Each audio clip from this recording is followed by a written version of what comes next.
नमस्कार, मी संकेत आणि आपण पाहत आहात मुंबई आउटलुक. नवरात्र उत्सवाला सुरुवात झालेली आहे. आजचा दुसरा दिवस आहे. काल पहिल्या दिवशी आपण विश्व हिंदू परिषदेचे राष्ट्रीय प्रवक्ता शंकर गायकर यांचा एक इंटरव्ह्यू केला, यांची मुलाखत घेतली.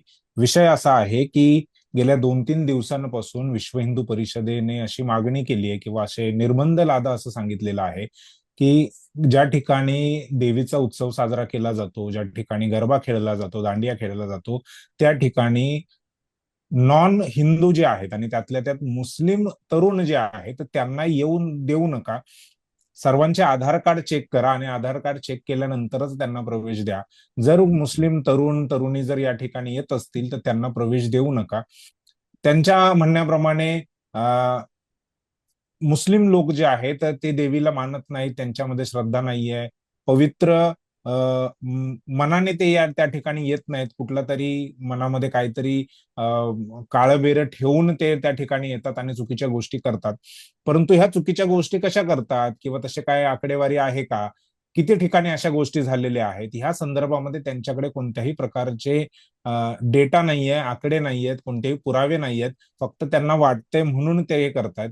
ह्याच्यातून हा मुद्दा धार्मिक आहे की केवळ राजकीय आहे, हा प्रश्न उपस्थित राहतो. शंकर गायकर यांची आम्ही जी मुलाखत घेतली ती तुम्ही आमच्या युट्यूब चॅनलवरती जाऊन बघू शकता. त्यांनी काय मतं मांडलेली आहेत, कशा पद्धतीचं त्यांनी या विषयाला वळण देण्याचा प्रयत्न केलाय ते तुम्ही बघू शकता.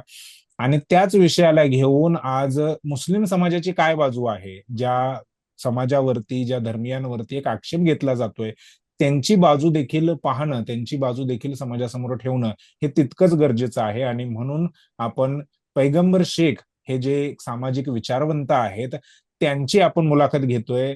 पैगंबर शेख सर आपल्यासोबत आज मुंबई आउटलुकच्या मंचावरती आहेत.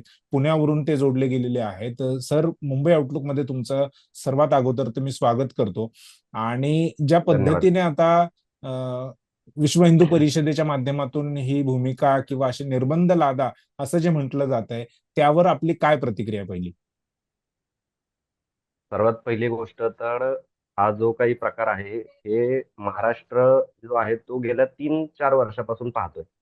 गेल्या तीन बरोबर. वर्षापासून नवरात्रोत्सव जवळ आला की त्या नवरात्रोत्सवाच्या बाबतीमध्ये लोकांच्या मनामध्ये जे आहे एक आत्मीयता असते, एक श्रद्धेचा एक भाग आहे, उपवास असतात लोकांचे, व्रत असतात लोकांचे आणि लोक त्या सगळ्या मनस्थितीमध्ये असतात आणि उत्साह देखील असतो लोकांना. तर त्या सगळ्या मनस्थितीत असताना दरवर्षी हे विश्व हिंदू परिषदेचे आणि काही हिंदुत्ववादी ज्या संघटना आहेत, या संघटना त्यांच्या त्या आनंदावर जे आहे ते विरजन घालण्याचं काम दरवर्षी करताना आपण पाहतो. आता गेल्या 3 वर्षापासून साधारण यांचा हे प्रकार सगळा चालू आहे. मात्र गेल्या 3 वर्षामध्ये किती मुस्लिम या महाराष्ट्रामध्ये गरब्यामध्ये खेळले, किती मुस्लिमांनी त्रास दिला कोणाला, याचा कुठे आकडेवारी वगैरे ते सादर करताना दिसत नाही. बऱ्याच ठिकाणी माध्यमांमध्ये मी देखील त्यांना प्रश्न विचारतो की तुमच्याकडे काय डेटा आहे बुवा याचा, की कोणी तुम्हाला भेटलंय का? तर ते सादर करत नाहीत. ते म्हणतात की आम्ही काय या सगळ्या गोष्टी करत बसतो का? एवढी माहिती ठेवत बसतो का? मग जर माहिती ठेवत बसत नाही तर मग द्वेष कसं काय तुम्ही कुठल्या आधारावर पसरवताय?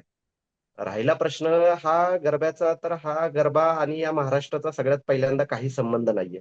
बर. गरबा या उत्सवाला म्हणा किंवा खेळाला म्हणा, गुजरातच्या सांस्कृतिक वारशाचा जो दर्जा आहे तो युनेस्कोने दिलेला आहे. तो गुजरातचा सांस्कृतिक वारसा आहे. महाराष्ट्राचा सांस्कृतिक वारसा जो आहे तो पंढरपूरची वारी आहे, गरबा नाहीये. हे सगळ्यात पहिलं आपण लक्षात घेतलं पाहिजे.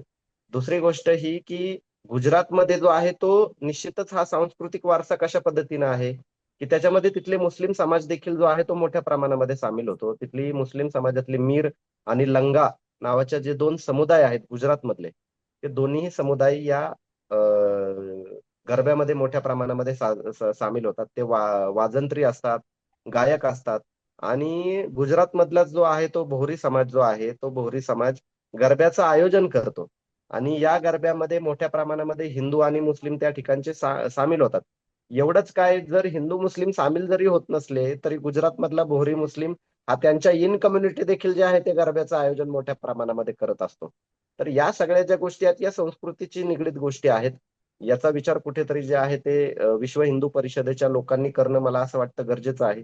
त्याही पलीकडे जाऊन नूरबाई नावाच्या एक गायिका होत्या 20व्या शतकातल्या, ज्यांची गाणी अजून देखील गुजरातमध्ये जे आहेत ती गरबामध्ये आणि दांडियामध्ये जे आहे ती गायली जातात.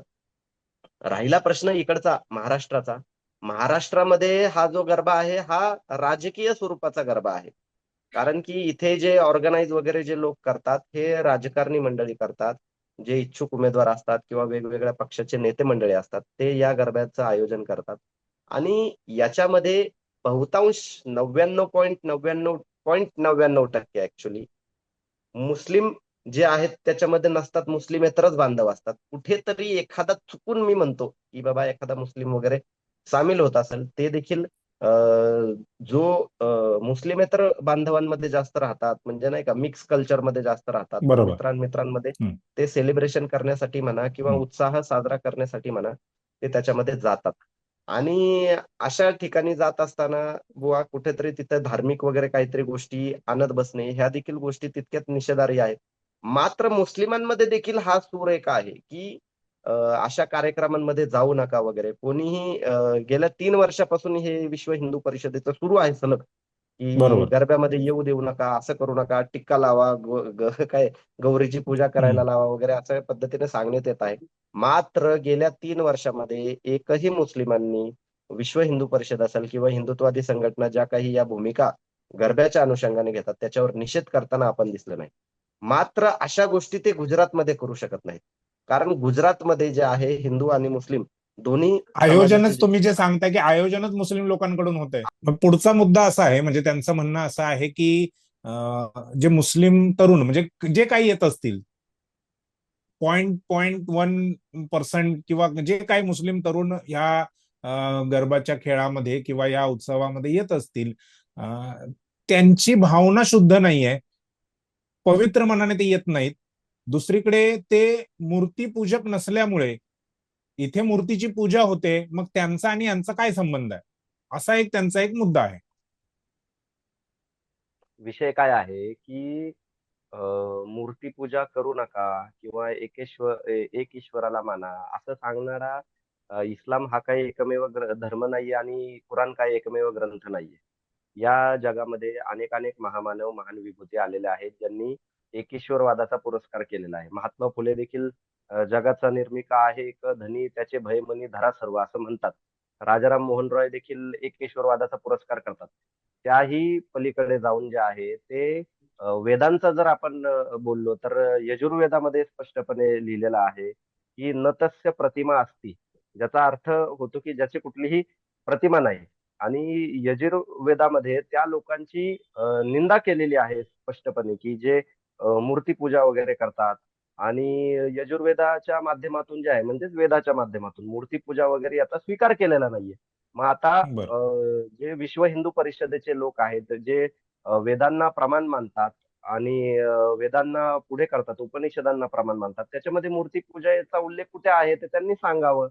आणि हा फक्त खोडसाळपणा आहे आणि अज्ञानपणातून केलेली उथळ वक्तव्य आहेत.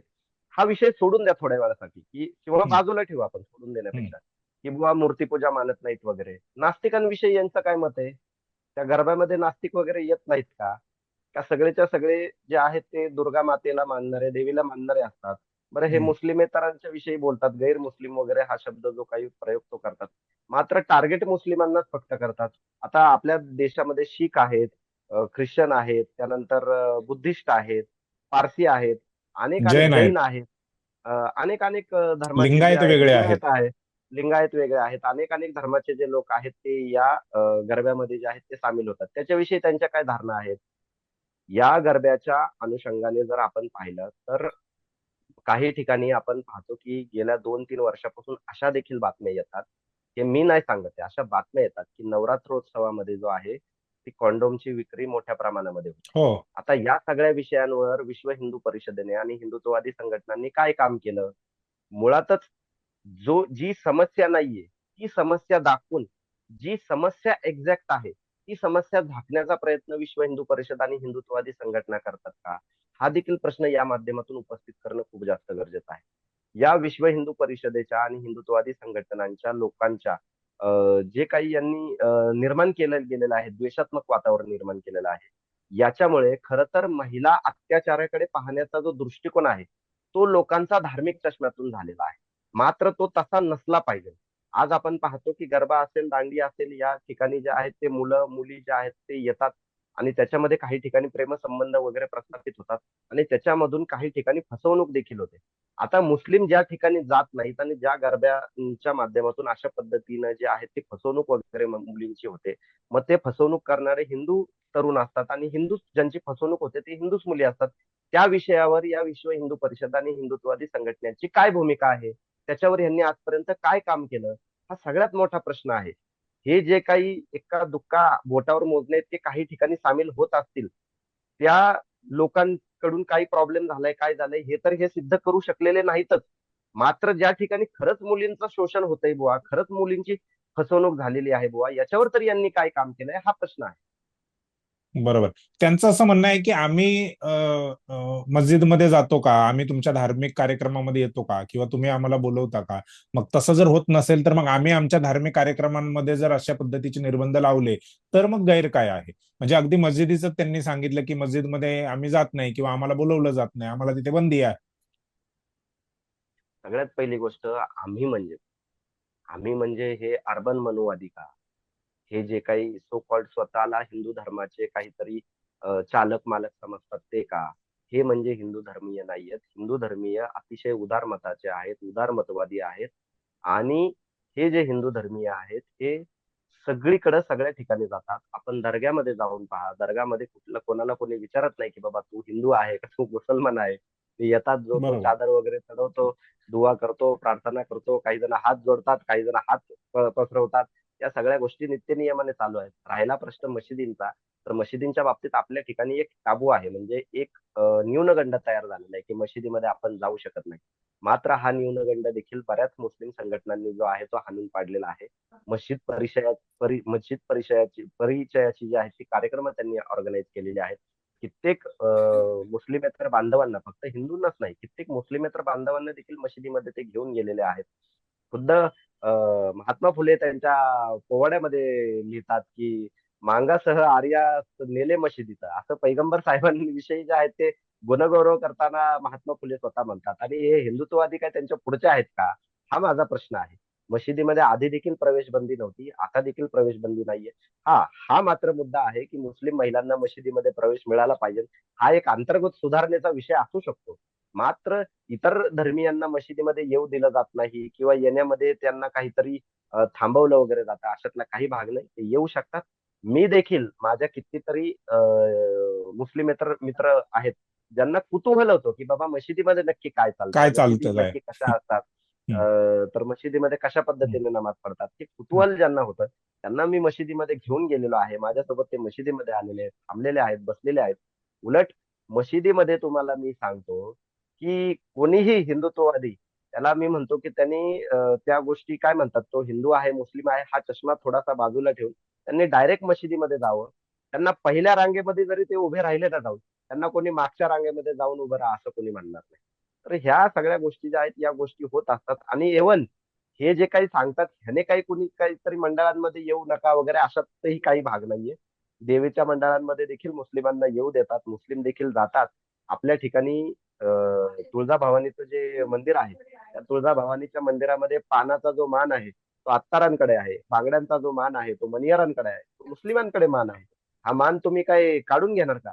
आजही तुम्हाला मी सांगतो, आत्ताच्या क्षणाला तुम्ही जर तुळजाभवानीच्या मंदिरामध्ये जाल तर तिथे मोठ्या प्रमाणामध्ये मुस्लिम भाविक देखील आलेले असतात. तर त्या भाविकांना तुम्ही थांबवणार आहात का?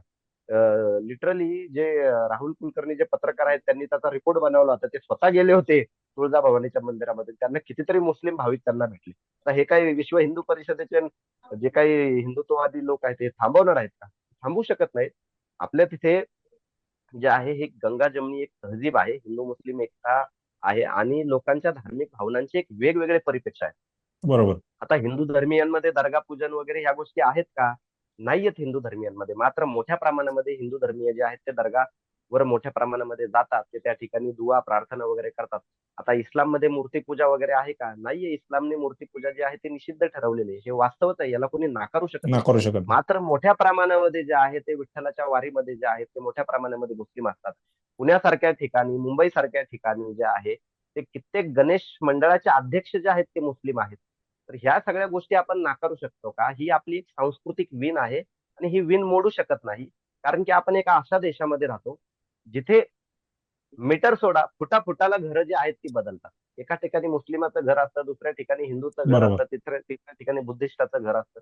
आणि अशा ठिकाणी कुठेतरी एकाच काहीतरी धर्माचा काहीतरी हेकेखोरपणा घेऊन जो आहे तो आपण चालू शकत नाही. हे इथल्या धर्मांध हिंदुत्ववाद्यांना देखील जितकं लवकर समजेल आणि धर्मांध मुस्लिमांना देखील जितकं लवकर समजेल, तितकं तेवढंच जे आहे ते सुदिन येण्यासाठी जे आहे ते मला असं वाटतं फायदेशीर राहील. बरोबर. नाही, तुम्ही जे उल्लेख केला तर माझा पण तसा एक अनुभव आहे. परभणीमध्ये उरूस निघतो, ती जत्रा असते आणि मोठ्या प्रमाणामध्ये नॉन मुस्लिम जे आहे तर ते देखील त्या उरुसामध्ये सहभागी होतात. जत्रा म्हणून त्याचा आनंद घेतात, फिरतात वगैरे, सगळ्या मौज मजा चालते. दुसरं असं की वेगवेगळ्या गावांमध्ये जसा तुम्ही उल्लेख केला की मान असतो एखाद्या देवीची पूजा करण्याचा, देवाची पूजा करण्याचा, तो मुस्लिम म्हणजे तो कित्येक पिढ्यांपासून त्या सगळ्या गोष्टी चालत आलेल्या आहेत. मला आहे ना. आता ह्या गोष्टीला घेऊन, म्हणजे ही एक महाराष्ट्राची किंवा देशाची आपली एक संस्कृती आहे, परंतु ह्याला राजकीय वळण आहे का? म्हणजे ह्या सगळ्या गोष्टी राजकीय हेतूने प्रेरित आहेत का? राजकीय हेतूने मी यासाठी हा मुद्दा विचारतोय, कारण ह्या विश्व हिंदू परिषदेच्या ह्या निर्बंधाच्या मागणीला किंवा त्यांच्या अशा वक्तव्यांना भाजपने समर्थन केलेलं आहे. हे सगळं राजकीय आहे की धार्मिक आहे? मुळातच एक लक्षात घ्या, भाजपच्याच कितीतरी मंचांवर जे आहे ते मुस्लिम येतात. आता काहीतरी कुठेतरी पथसंचलन निघालं संघाचं आणि त्याच्यामध्ये काहीतरी मुस्लिम लोक यांनी दाखवले. राष्ट्रीय मुस्लिम मंचाचे आणि संघाला जो आहे त्यांचं समर्थन आहे. आता माझा त्या भाजपवाल्यांना प्रश्न आहे, त्या संघाच्या लोकांना प्रश्न आहे. आता ते जे मुसलमान आहेत जे संघामध्ये येतात, ते संघाचे मुसलमान गर्भामध्ये येऊन खेळले तर तुम्हाला चालतील का? चालतील का? तर ते देखील मूर्तीपूजक नाहीयेत आणि हम्म. ते देखील एकेश्वरवादी आहेत. तर याच्या हम्म. संदर्भामध्ये त्यांच्या काय भूमिका आहेत? हा सगळा जे मुख्य मुद्दे आहेत महाराष्ट्रभरातले आणि देशातले, या मुख्य मुद्द्यापासून डायव्हर्ट करण्याचा जो आहे तो कायम प्रयत्न यांच्याकडून होतो. काही ठिकाणी मी म्हणतो ना, की एखाद्या ठिकाणी जे आहे ते एखाद्या मुलीची फसवणूक वगैरे झाली देखील असेल. मात्र ही फसवणूक करणारे हिंदू तरुण देखील असतात आणि मुस्लिम तरुण देखील असतात. तर आपण त्या चष्म्यातून, धर्माच्या चष्म्यातून न पाहता हे विकृतीच्या चष्म्यातून जे आहे ते पाहिलं पाहिजे. जिथं 99 हिंदू तरुण जे आहे ते मुलींची फसवणूक करतात, तिथे एखादा कुठेतरी मुस्लिम तरुण जर तुम्हाला भेटला, तर तुम्ही त्या एखाद्या मुस्लिम तरुणाविषयी एवढं काहीतरी त्याचं आगडोंब वगैरे जो आहे तो माजवता, की बाकीचे 99 जे काही घटना घडलेल्या आहेत, त्या 99 घटनांवर तुम्ही अन्याय करता. याचा का विचार करत नाही? आणि हा विचार गंभीरपणे जे आहे ते विश्व हिंदू परिषदेने आणि हिंदुत्ववादी संघटनांनी केला पाहिजे. त्यामुळे याच्यातून मुस्लिम तरुण म्हणजे मुस्लिम लोकांना टार्गेट करणं आणि त्यातून मग बाकीच्या लोकांना हिंदू म्हणून आपल्या बाजूने घेणं आणि मग त्यांची मतं जी आहेत, कारण आता स्थानिक स्वराज्य संस्थांच्या निवडणुका येणार आहेत, तर ह्या गोष्टींचा उपयोग राजकीय फायद्यासाठी पण होताना दिसतोय का? नाही, करा ना तुम्ही, राजकीय फायद्यासाठी करा. तुम्ही किती दिवस करणार आहात या गोष्टी? कारण की आज परिस्थिती अशी झालेली आहे, की देश जो आहे तो साधारण आपण म्हणतो देश बदल रहा है, देशाचा विकास झालाय. मी तर म्हणतो की देश 20-25 वर्ष मागे गेलेला आहे. महाराष्ट्राचा जो विकास दर आहे तो खुंटलेला आहे. आज यांनी जी काही परिस्थिती, ज्या परिस्थितीमध्ये हे बोलतायत, मुळातच यांना खरं तर या गोष्टीची लाज वाटली पाहिजे. या महाराष्ट्रामध्ये आता मराठवाडा असेल, विदर्भ असेल, या भागामध्ये जिल्ह्याच्या जिल्हे जे आहेत ते शेती पाण्याखाली गेलेले आहे. हो. लाखो हेक्टर क्षेत्र जे आहे ते शेतीचं पाण्याखाली गेलेलं असताना ते जे शेतकरी आहेत ते हिंदू नाहीत का? त्यांच्या आया बहिणी हिंदू नाहीत का? त्यांना आपण मदत खरं तर केली पाहिजे. त्यांना मदतीसाठी आपण बोललं पाहिजे. मात्र ते सगळ्या गोष्टी ठेवल्यात आणि काहीतरी म्हणजे काय म्हणतात, की दुर्लक्षित करण्यासारखे जे घटक आहेत खरं तर, की ज्यांचा खरं तर दखलही घेतली नाही पाहिजे आणि या गोष्टी खरं तर कायदा सुव्यवस्था यांचं हे काम आहे. आज विशेष वाटतं, की यांनी अशा पद्धतीचं काहीतरी भय निर्माण केलंय, की मुस्लिम येऊन ते काहीतरी ते गायकर वगैरेंची ती मुलाखत मी बघितली. त्याच्यामध्ये ते म्हणाले, की मुस्लिम येतात आणि ते डिस्टर्ब करतात. लाज वाटली पाहिजे खरं तर असं बोलायला. तुमच्या विचारधारेचं सरकार राज्यामध्ये आहे. तुमच्या विचारधारेचं सरकार केंद्रामध्ये आहे. गृहमंत्री तुमचे आहे. आणि केंद्रीय गृहमंत्री तुमचे आहेत आणि असं बोलून तुम्ही या सगळ्या मुद्द्यांच्या आधारावर जे आहे ते सरकार गेले 10 वर्षापासून, 10-11 वर्षापासून चालवता आणि तरी देखील तुम्ही हिंदू धर्मियांना भयग्रस्त अवस्थेमध्ये ठेवता. लाज वाटत नाही का तुम्हाला या सगळ्या गोष्टी करताना? खरंच म्हणजे विशेष आहे या सगळ्या गोष्टी हे बोलतात, की कायदा सुव्यवस्था कुठे गेलं? जर कोणीतरी येऊन तिथे गोंधळ घालतोय, काहीतरी डिस्टर्ब करतात, मग तुमचे बरोबर. कायदा सुव्यवस्था गेली कुठे? पोलीस प्रशासन व्यवस्था गेली कुठे? गृहमंत्री गेले कुठे? तुम्ही गृहमंत्र्यांच्या कार्यपद्धतीवर जे आहे, मंत्र्यांच्या कार्यक्षमतेवरतीच. कार्यक्षमतेवरती जे आहे ते तुम्ही प्रश्नचिन्ह या माध्यमातून निर्माण करताय. तर या सगळ्या गोष्टी यांना प्रश्न विचारले पाहिजेत. सरकार तुमच्या हातात आहे. सरकार हिंदुत्ववादी विचारधारेचं आहे आणि हिंदुत्ववादी विचारधारेचं सरकार असताना मग तुम्हाला या सगळ्या गोष्टी करण्याची गरज काय पडते? याचं उत्तर त्यांनीच खरं तर द्यायला पाहिजे. आणि ते या सगळ्या प्रश्नांपासून पळतात आणि मग गोंधळ घालायला चालू करतात. जिथे जा तिथे यांच्याकडे काहीच नाहीये. मुस्लिम नसतं. आता मला तर प्रश्न पडले की गेल्या 3 वर्षापासून यांना एकही मुस्लिम अशी केस यांना मिळाली नाहीये. हे सांगतात काहीतरी 400 धरलं, मग समोर आणा ना. आता तुमच्या माहितीसाठी सांगतो संकेत साहेब, ऍक्च्युली हे जे काम आहे हे अतिशय डीप लेवलवर चालू असतं. कुठल्याही सण महोत्सव येत असताना, समजा गणपती येत असताना, ईदे मिलाद येत असताना, हे राज्य स्तरावर हे काहीतरी येऊन वाचाविराप्रमाणे बोलतात. मात्र हे जे कुठले सण आहेत हे लोकल लेवलला साजरे होतात सगळेच्या सगळे. आता गणपती येणार असेल तर गणपतीच्या शांतता समितीच्या मीटिंग होत असतात. देवी येणार असेल, नवरात्रोत्सव येणार असेल तर शांतता कमिटीच्या मीटिंग होतात. ईदे बरोबर. मिलाद येणार असेल तर शांतता समितीच्या मीटिंग होतात. आणि हे सगळे जे काही मंडळ आहे, हे सगळे गरबा वगैरे ऑर्गनाईज करणारे जे आहेत, हे कुठल्या तरी पोलीस स्टेशनशी कनेक्टेड असतात. बरोबर. बरं, ही जी शांतता समितीच्या ज्या मिटिंगा होतात, या शांतता समितीच्या मिटिंगांमध्ये सगळ्या धर्माचे लोक असतात. मी स्वतः बरोबर. शांतता समितीमध्ये आहे, तुमच्या माहितीसाठी सांगतो. गणपतीच्या मिटिंगा, नवरात्राच्या मिटिंगा, दहीहंडीच्या मिटिंगा, ईद ए मिलादच्या मिटिंगा, या सगळ्या मिटिंगांमध्ये मी असतो. आणि त्या सगळ्या मिटिंगांमध्ये सगळ्या धर्माचे लोक असतात. आता माझा हा प्रश्न आहे, की हे जे कुठले लोक आक्षेप वगैरे घेतात, हे कुठल्या ना कुठल्या तरी पोलीस स्टेशनशी कनेक्टेड असणार आहेत. त्यांच्या शांतता बरोबर. समितीच्या मिटिंगा होत असणार आहेत. त्या शांतता समितीच्या मिटिंगांमध्ये सर्व धर्मीयाचे लोक असणार आहेत. आता यांनी कुठला तरी मुस्लिम त्या ठिकाणी जर पकडला आहे, तो येत आहे, काहीतरी चुकीची ऍक्टिव्हिटी करत आहे, मग यांनी शांतता समितीतल्या कुठल्या मुस्लिमांना त्याच्याविषयी माहिती दिलेली आहे आजपर्यंत? मला बरोबर. तर कुणीच दिलेली नाही आजपर्यंत माहिती, की बुवा कुठले तरी मुस्लिम आलाय, मग त्यांनी काहीतरी कुठल्या हिंदू भगिनीला जे आहे काहीतरी त्रास दिलाय, अशी कुठलीच माहिती हे लोक देत नाही. हे कुठलाही सबळ पुरावा समोर न आणता ह्यांचा काहीतरी बोबाटा फक्त चालू असतो. आणि या बोबाट्यामुळे महाराष्ट्रभरातलं जे लोक सण उत्सव चांगल्या पद्धतीने साजरा करू पाहतात त्यांना हे डिस्टर्ब करण्याचा प्रयत्न करतात. मात्र वास्तवामध्ये ग्राउंड लेवलवर जर जाऊन पाहिलं तर यांच्याकडे काहीच नसतं. बरोबर. आणि जर यांच्याकडे काही असेल तर त्यांनी मुस्लिमांमध्ये जे शांतता समितीचे जे सदस्य वगैरे असतात, जे त्याला कनेक्टेड असतात, त्यांना ते दाखवावं. मात्र कुठेच हे घडताना दिसत नाही. विशेष आहे, यांनी कधीच कोऑर्डिनेट केलं नाही. बरं, माझा प्रश्न काय आहे, आता जे भाजपचे लोक आहेत, जे विश्व हिंदू परिषदेचे लोक आहेत, ठीक आहे.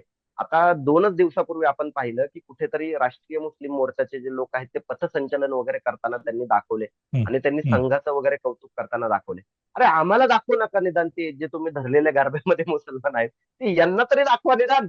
हम्म. हम्म. हं? यांना सुद्धा तुम्ही दाखवत नाही आणि ह्याच्यावरून काहीतरी द्वेषात्मक वातावरण निर्माण करायचं. आणि विशेष आहे की ज्या हिंदू धर्मीयांचं मत वगैरे जे तुम्ही इन्सिक्युअर त्यांना करून जे आहे त्यांचं मत घेतलं, त्यांना तुमची सत्ता असताना देखील असुरक्षित वातावरणामध्ये जगवण्याचा प्रयत्न तुम्ही करता. याची खरं तर हे भाजप वगैरे जे आहे, जे हिंदुत्ववादी संघटना आहे, यांनी खरं तर लाज बाळगली पाहिजे. बर. नाही, नक्कीच गंभीर मुद्दे आहेत आणि याच्यातून निव्वळ राजकारण होताना दिसतंय. याच्यामध्ये कुठल्याही पद्धतीचं धार्मिक उद्देश किंवा धार्मिक सुधारणा ह्यामध्ये नाहीयेत.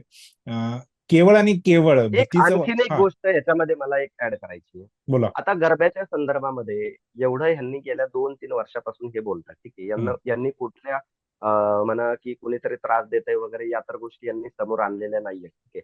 लव जिहाद हे तर स्पष्टपणे थोतांड आहे, याच्यामध्ये काहीही दुमत असण्याचं कारण नाहीये. ती दुसरी गोष्ट ही, की ह्या सगळ्या गोष्टी होत असताना एकही मुस्लिमांनी गेल्या 3 वर्षामध्ये साधा निषेध देखील विश्व हिंदू परिषदेचा केलेला नाही. साधा निषेध देखील. आणि बरोबर. कोणी असं म्हणत देखील नाहीये की बाबा आम्हाला काहीतरी गरब्यामध्ये यायचं. हम्म. का म्हणजे म्हणत नाहीये मागणी पण नाहीये, महाराष्ट्रभरामध्ये? मागणी पण नाही, नाहीये की आम्हाला मागणी या नाहीये. येऊ मला द्या. मला हा, एक हा. मला एक मुद्दा याच्यामध्ये ऍड करायचा आहे. का नाहीये तशी मागणी? कारण गरबा हा महाराष्ट्राच्या सांस्कृतिक परंपरेचा काही वारसा नाहीये. ठीक आहे. आता हाच मुद्दा तुम्ही गणपतीच्या बाबतीमध्ये आणा. हाच मुद्दा तुम्ही वारीच्या बाबतीमध्ये आणा. पहा किती मुस्लिम याच्यामध्ये उतरतील आणि ते या गोष्टींचा निषेध करतील. निषेध करतील. ते बोलतील या विषयावर. का बोलतील? कारण की गणेशोत्सव याला राज्य उत्सवाचा दर्जा दिलेला आहे. ठीक आहे. बरोबर. आपल्या संस्कृतीशी निगडीत आहे, महाराष्ट्राच्या संस्कृतीशी निगडीत आहे. पंढरपूरची जी वारी आहे ती महाराष्ट्राच्या संस्कृतीशी निगडीत आहे. इव्हन इथला मुस्लिम तर बोलत पण नाहीये आणि इथले हिंदू धर्मीय देखील या विषयावर बोलत नाहीये मोठ्या प्रमाणामध्ये. का? कारण हा गरब्याचा जो काही कार्यक्रम आहे, हा कार्यक्रम अतिशय मर्यादित स्वरूपाचा असतो.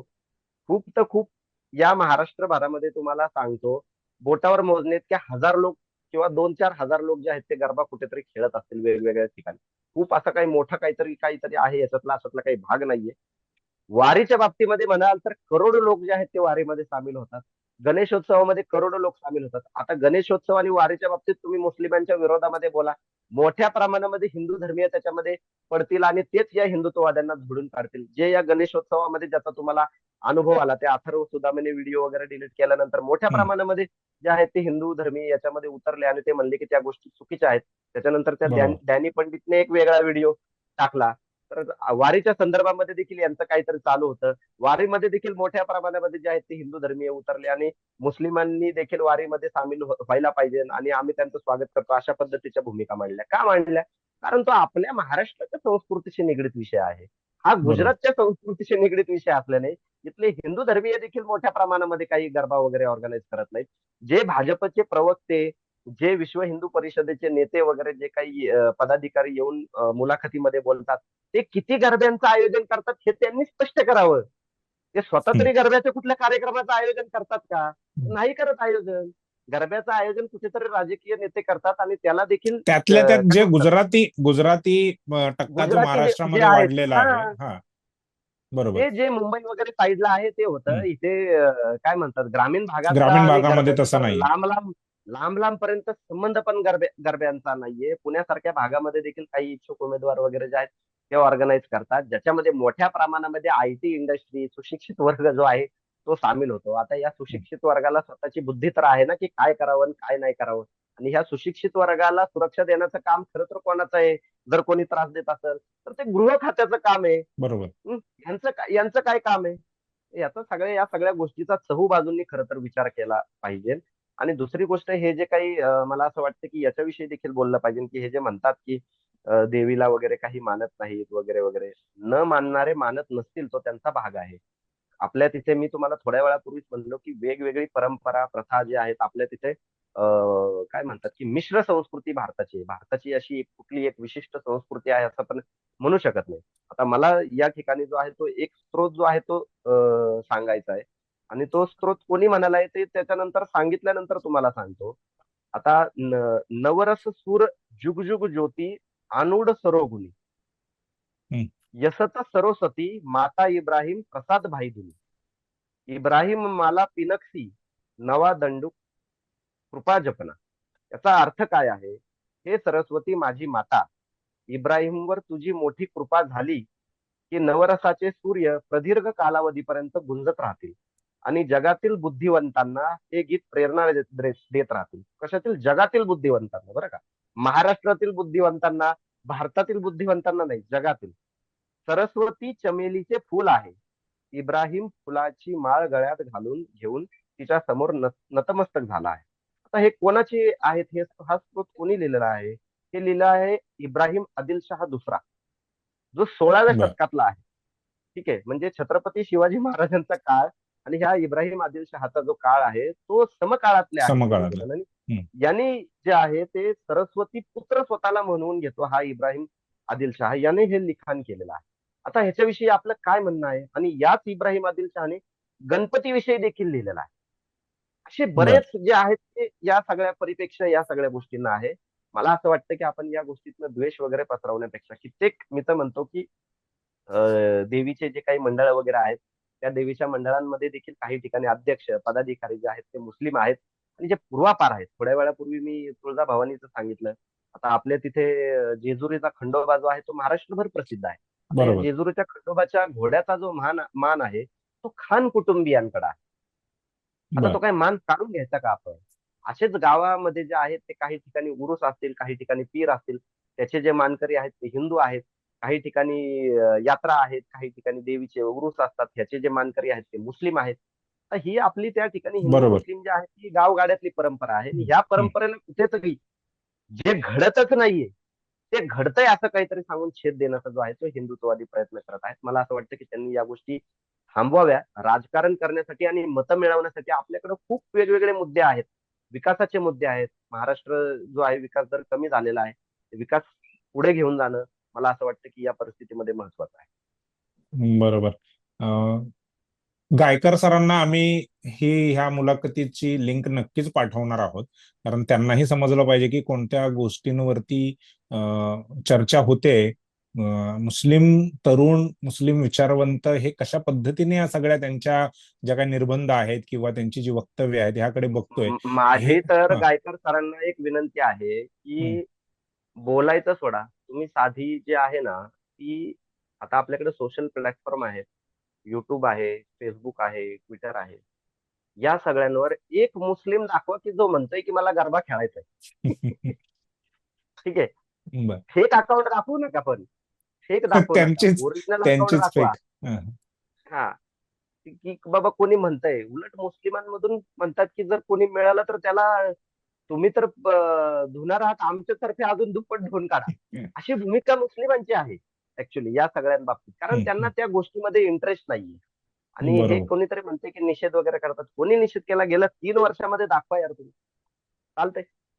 बर. नाही, नक्कीच या विषयावरती अशी चर्चा झाली पाहिजे. प्रयत्न राहील की दोन्ही बाजूंची मतं जाणून घेणं आणि ते समाजासमोर मांडणं आणि योग्य पद्धतीने समाजाला न्याय मिळेल, कुठल्याही गोष्टीमध्ये विषय भरकटणार नाही. योग्य मुद्दे जे आहेत ते लोकांपर्यंत पोहोचवणं, हा मुंबई आउटलुकचा प्रयत्न आहे आणि त्या प्रयत्नाचाच एक भाग म्हणून ही आजची मुलाखत पैगंबर शेख सरांसोबत आपण केलेली आहे.